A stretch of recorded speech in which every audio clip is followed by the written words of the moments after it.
Hello, good morning mga kajak. Ito, no, meron tayong bisita ngayon. Ito yung tinatawag na Ford Focus. So ito ang problema na may-ari.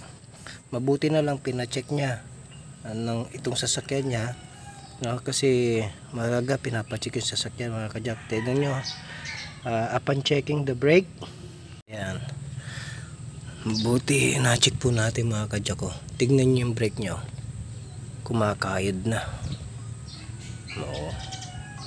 Ibig sabihin mga kajak, pudpud na yan, bakal sa bakal na yan. So babaklasin natin, check natin lahat, tapos papalit na rin tayo ng pad. Ito ay Ford Focus mga kajak.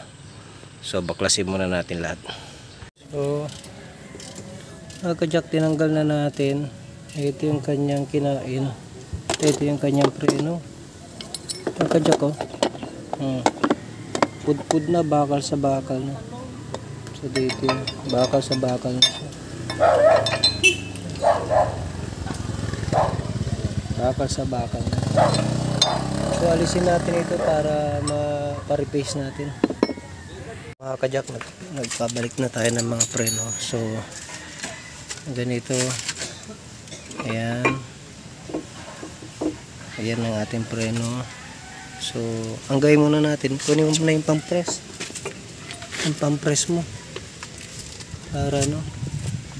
So, bago natin ipasok ito, kasi makapal yung mga ano natin, brake pad. Makapal na yung brake pad natin. So, hindi na yan. Yan. Kunin mo yung buo. Yan. Kasi na yan. Ayan. I-press muna natin. So, meron tayong tools para dyan mga kajak. So, tignan nyo yung tools natin, oh. Yan, para tumulak siya. Ayan, baka mo ito. Sige, higpit. Sige. Sige. Yun. Sige pa. Higpit. Sige. Higpit. Sige. Ayan. So, ayan. Dito. Ayan naman, hawakan mo ito. Lagyan mo ng ano. Pwede na.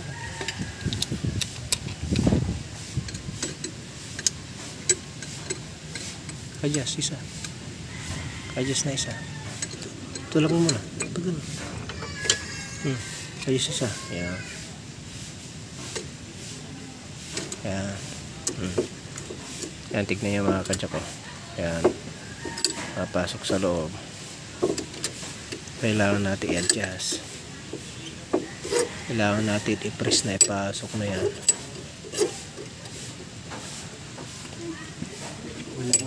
Ha?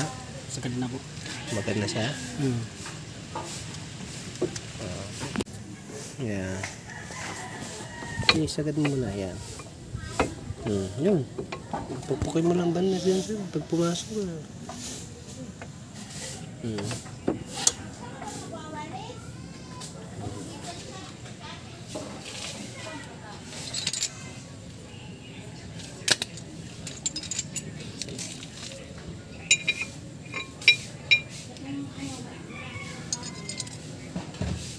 Dapat matapos natin ito, ano? Kasi bukas may siservisan tayo. Hindi ko ano kasi sigpitan natin yung tornilyo dyan mga kajak ko. Ayun, nakita nyo. So ayan, binalik na natin spring. Ayan. So ayos na to. Good na. Likod na lang. Eto na mga kajak. Oh, ayan. Tapos na.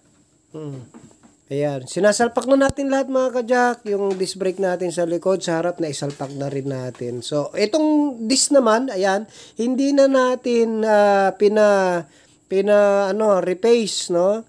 Nilihan na lang natin kasi hindi naman ganun kalalim yung rotor disc na kinain. Kaya nilihan lang natin. Kaya okay na mga kajak. Dito naman sa likod, makikita nyo tapos na rin, nakaset up na. Ayan, okay na. Yun, ganda. Bagong brake lahat. At saka doon din sa harap mga kajak. So yun lamang mga kajak. God bless you po.